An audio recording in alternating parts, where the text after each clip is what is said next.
Assalamualaikum warahmatullahi wabarakatuh. Perkenalkan, nama saya Natasha Valenciani Lavagia dengan NIM 063 Didik Kimia A 2020. Izinkan kami memaparkan hasil jurnal kami yang berjudul Perbandingan Metode Komputasi Pendekatan Geometri HF, DFT, dan Grafik Energinya.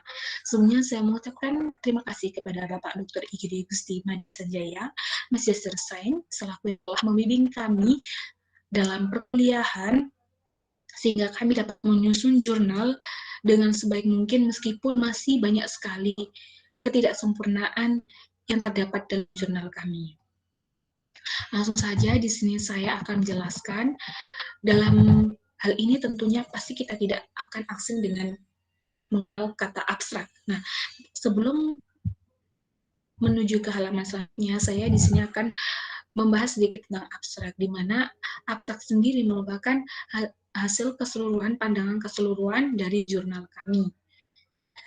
Dalam hal ini,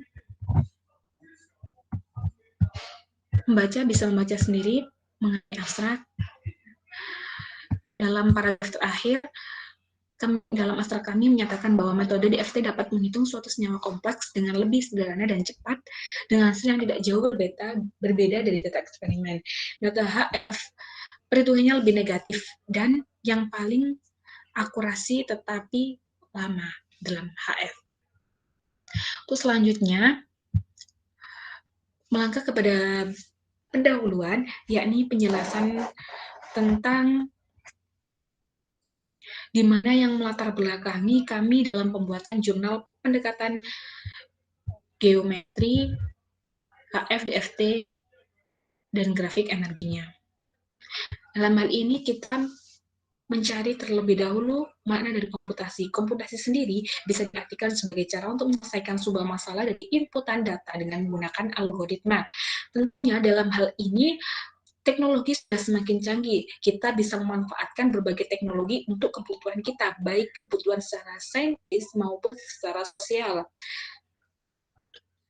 Kita sebagai seorang kimia tentunya pasti banyak molekul-molekul yang kita dapat proyekkan, kita dapat komputasikan. Nah, kita dalam hal ini dalam bidang kimia menggunakan chem compute yang kita gunakan sebagai komputasi. Di mana chem compute sendiri ini yang mengkaji komputasi komputer dalam pemrosesan berupa dalam website. Nah, di mana yang kita menggunakan metode DFT dapat menghitung suatu senyawa kompleks yang lebih sederhana. Dalam penelitian kami menggunakan chem compute dengan opsi games, di mana opsi games tersebut ketika diproyekkan tentunya pasti ada pilihan-pilihan. Salah satunya pilihan dengan menggunakan metode DFT, metode HF, kemudian 3LYP, dan energinya juga pasti banyak, seperti 6311G, Stone, 6311G, dan lainnya. Tentunya pembaca bisa lihat dengan klik di website Chem Compute. Pembaca pasti akan menemukan aplikasi website yang seperti itu. Selanjutnya,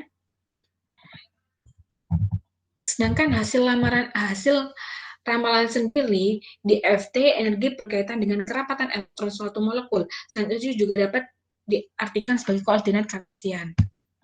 Nah, selanjutnya, bahan dan metode. Dalam hal ini, kita pasti menggunakan bahan perangkat lunak, karena apa yang pertama menggunakan Avogadro untuk melakukan optimasi geometrik dan Chem Compute untuk melakukan komputasi dengan menggunakan metode HF dan DFT. Metode komputasi yang digunakan adalah geometri HF dan DFT. Metode komputasi HF dan DFT dengan fungsi B3LYP. Fungsi B3LYP sendiri adalah hasil kombinasi perkiraan Hartree-Fock dengan tukaran energi dan perkiraan DFT. Nah, dalam hal ini kalian semua bisa menggunakan pertama Avogadro. Kalian bisa mengunduh kalian bisa mengeklik di Chrome, klik Avogadro, kemudian kalian bisa menemukan semacam juga website seperti itu. Kalian bisa melakukan proses pembuatan molekul, dan juga di Chem Compute kalian bisa menggunakan Chem Compute untuk pembuatan proyek. bisa membuat molekul terlebih dahulu di situ. Nah, di mana tujuan hal ini bermaksud untuk mengetahui validasi metode yang digunakan dan untuk menganalisis hasil pendekatan yang terbaik. Selanjutnya, hasil dan pembahasan. Berdasarkan hasil penelitian kami, yang pertama menggunakan metode komputasi geometri. Dalam hal ini, reaksi yang kami gunakan CH3COOH plus CH3OH, produk transisi plus CH3COO, COO, CH3 plus H2O, di mana tabel energinya seperti berikut. Kemudian tabel grafiknya seperti berikut yang telah saya cantumkan dalam jurnal saya. Kurva energinya yang di sana.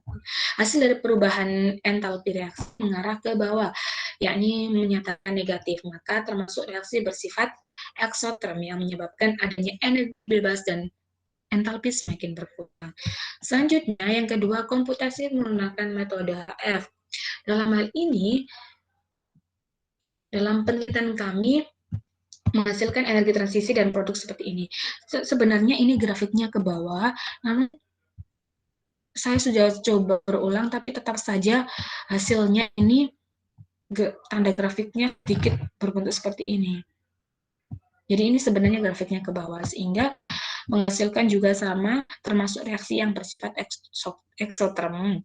Kemudian untuk metode komputasi DFT B3LYP, di mana ini saya membuat acuan grafiknya yaitu seperti ini.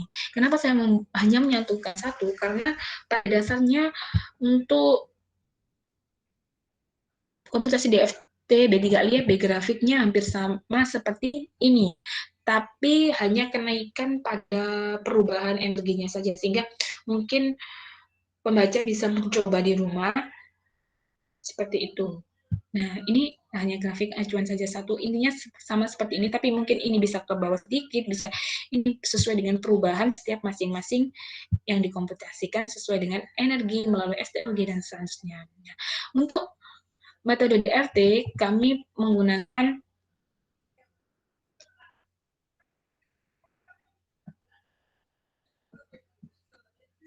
tabel energi STOG ini, non dan juga water. Water sendiri juga memiliki perbedaan, di mana water mengalami kenaikan, pelarutnya kita menggunakan air mengalami kenaikan, kemudian tabel energi 631G bintang, non, dan water juga sama-sama mengalami kenaikan. Oh, maaf, untuk yang 631G itu sama, ternyata total energinya. Kemudian untuk 631G bintang, dia di sini ketika di pelarut air mengalami penurunan energi pada bagian energi 45. Kemudian untuk yang bagian E6311G bintang plus, ini juga memiliki kesamaan, hanya perbedaan pada di energi transisinya. Sehingga hasil dari perubahan entalpi reaksi STO3G, non dan water 321G, water 6311G, bintang, non, bertanda positif, maka termasuk reaksi bersifat endoterm. Sedangkan 321G, non, 631G, bintang, non, dan water 611G bintang water dan 611G bintang plus non dan water bertanda negatif. Maka termasuk reaksi eksoterm yang menyebabkan keduanya memiliki energi bebas, entalpi bebas dan entalpi sistemnya berkurang. Sehingga dalam penelitian kami dapat menyimpulkan berdasarkan hasil penelitian tersebut, metode geometri perhitungannya negatif dan cepat. Metode HF perhitungannya lebih negatif dan yang paling akurasi, namun dalam hal ini perlakuannya sedikit lama. Sedangkan metode DFT kurang akurasi, tapi DFT kerjanya lebih baik dan lebih cepat untuk menggunakan komputer dengan kerja mumpuni dimensi. Kebanyakan orang lebih memilih metode DFT karena bekerjanya lebih cepat, ingin segera mendapatkan hasil yang maksimal dibandingkan dengan hasil-hasil dari metode HF dan DFT, menghitung interaksi semua molekul. Untuk itu, apabila molekulnya lebih besar, maka sebaiknya menggunakan metode DFT. Nah, kami ucapkan terima kasih sekali lagi kami ucapkan terima kasih kepada Bapak Sanjaya, selaku dosen pengampu mata kuliah literasi digital FMIPA Universitas Negeri Surabaya yang telah membimbing kami, sehingga kami bisa mengerjakan dengan tepat waktu, meskipun terdapat ketidaksempurnaan dalam jurnal kami. Sekian penjelasan dari saya. Apabila kurang lebihnya, apabila terdapat salah kata maupun kekeliruan, mohon maaf yang sebesar-besarnya karena saya masih sendiri, masih butuh belajar dan terus berproses.